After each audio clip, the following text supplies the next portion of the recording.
ನಮಸ್ಕಾರ ಸ್ನೇಹಿತರೆ. ನಮ್ಮದು ಶ್ರೀ ಸಪ್ತಗಿರಿ ಮನೆ ಮದ್ದು ಚಾನಲ್ ಇದೆ. ಅದರ ಮುಖಾಂತರ ಅನೇಕ ರೀತಿಯ ಎಪಿಸೋಡನ್ನು ಕೊಡ್ತಾ ಇದ್ದೀವಿ. ಪ್ರಕೃತಿಯಲ್ಲಿ ಸಿಕ್ಕುವಂತಹ ಅನೇಕ ಗಡ್ಡೆ ಗೆಣಸುಗಳಲ್ಲಿ ಇದು ಒಂದು. ಅಂದರೆ ಭೂಮಿ ಒಳಗಡೆಯಲ್ಲಿ ಗಡ್ಡಿಯಾಗಿ ಬೆಳೆಯುವಂತಹದ್ದು ಜಿಂಜರ್, ಶುಂಠಿ, ಅಲ್ಲಮು ಹಿಂಗೆಲ್ಲ ಕರೀತಾರೆ. ಇದರ ಉಪಯೋಗ ಒಂದಲ್ಲ ಎರಡಲ್ಲ ನಾನಾ ರೀತಿಯ ಉಪಯೋಗಗಳಿದೆ. ನಿಮಗೆ ತಲೆನೋವಿದೆಯಾ? ಔಷಧಿ. ತಲೆ ಸುತ್ತಿದೆಯಾ? ಔಷಧಿ. ಮಲಬದ್ಧಕ್ಕಿದೆಯಾ? ಔಷಧಿ. ಮೊಣಕಾಲು ನೋವಿದೆಯಾ? ಔಷಧಿ. ಮೈಕೈ ನೋವಿದೆಯಾ? ಔಷಧಿ. ಹೊಟ್ಟೆಯಲ್ಲೇನೋ ತೊಂದರೆ ಇದೆಯಾ? ಔಷಧಿ. ಜೀರ್ಣಕ್ರಿಯೆ ಆಗಲವ? ಔಷಧಿ. ಒಂದಲ್ಲ ಎರಡಲ್ಲ ಎಷ್ಟೋ ಕಾಯಿಲೆಗಳಿಗೆ ಇದು ದಿವ್ಯ ಔಷಧಿ. ಇಂತಹ ಒಂದು ಗಡ್ಡೆ ಗೆಣಸುಗಳಲ್ಲಿ ಇದೊಂದಾದ ಶುಂಠಿಯನ್ನು ಸೇವನೆ ಮಾಡ್ತಾ ಬಂದರೆ ಯಾವುದೇ ರೀತಿಯ ಕಾಯಿಲೆಗಳು ಬರಲ್ಲ. ಯಾರು ಇದನ್ನು ಸೇವನೆ ಮಾಡಲ್ವೋ ಅವರಿಗೆ ನಾನಾ ರೀತಿಯ ಕಾಯಿಲೆಗಳು ಅಡಕವಾಗಿರ್ತಾರೆ.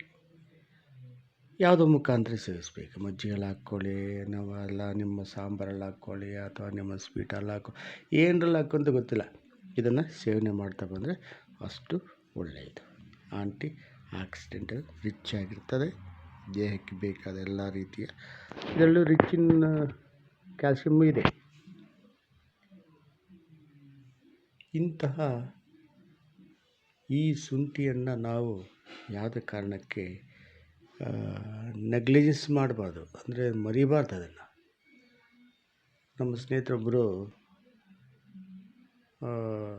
ಒಂದಿಷ್ಟು ಹಸಿ ಶುಂಠಿಯನ್ನು ಸೇಕರಿಸ್ಕೊಂಡು ಅದು ತೊಳೆದು ಚೆನ್ನಾಗಿ ಸಣ್ಣ ಸಣ್ಣ ಕತ್ತರಿಸಿ ಅದನ್ನು ಮಜ್ಜಿಗೆಯಲ್ಲಿ 3 ದಿವಸ ನೆನೆಸ್ಬಿಡ್ತಾರೆ. ನೆನೆಸಿ ಅದನ್ನು ಮತ್ತೆ ಒಣಗಿಸ್ತಾರೆ. ಮತ್ತೆ ಮಜ್ಜಿಗೆಯಲ್ಲಿ ಹಾಕಿ ನೆನೆಸಿ ಮತ್ತೆ ಒಣಗಿಸ್ತಾರೆ. ಅದಕ್ಕೆ ಉಪ್ಪು, ಖಾರ ಎಲ್ಲನೂ ಹಾಕ್ತಾರೆ. ಅದಕ್ಕೆ ನಿಂಬೆ ರಸ ಎಲ್ಲ ಹಾಕ್ತಾರೆ. ಅವರು ಜೋಬಲ್ಲಿ ಸ್ಟಾಕ್ ಇರ್ತದೆ ಅವ್ರಿಗೆ. ಅವರು ಪ್ರೊಫೆಸರು, ಅವ್ರ ಜೋಬಲ್ಲಿ ಸ್ಟಾಕ್ ಇರ್ತದೆ. ಯಾರೇ ಅವ್ರ ಜೋಬ್ ಕೂಡ ಇದ್ದಾಗ ಅವ್ರು ಸ್ವಲ್ಪ ಕೊಡ್ತಾರೆ. ಈ ಸ್ವಲ್ಪ ತಿನ್ನಿರಿ ಒಳ್ಳೆಯದು ಅಂತ. ಅಂದರೆ ಇದು ಅಷ್ಟು ಕಾಯಿಲೆಗಳಿಗೆ ಒಳ್ಳೆಯದಿದು.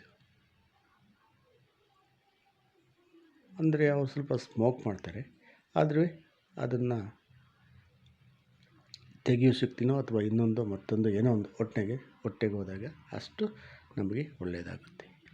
ಈ ಶುಂಠಿಯನ್ನು ಪ್ರತಿಯೊಬ್ಬರು ಯಾವುದೋ ಮುಖಾಂತರ ಸೇವನೆ ಮಾಡೋದ್ರಿಂದ ನಮಗೆ ನಾನಾ ರೀತಿಯ ಕಾಯಿಲೆಗಳನ್ನು ಓಡಿಸೋ ಶಕ್ತಿ ಶುಂಠಿಗಿದೆ. ಇದನ್ನು ನೋಡಿ, ಲೈಕ್ ಮಾಡಿ, ಶೇರ್ ಮಾಡಿ, ಸಬ್ಸ್ಕ್ರೈಬ್ ಮಾಡಿ.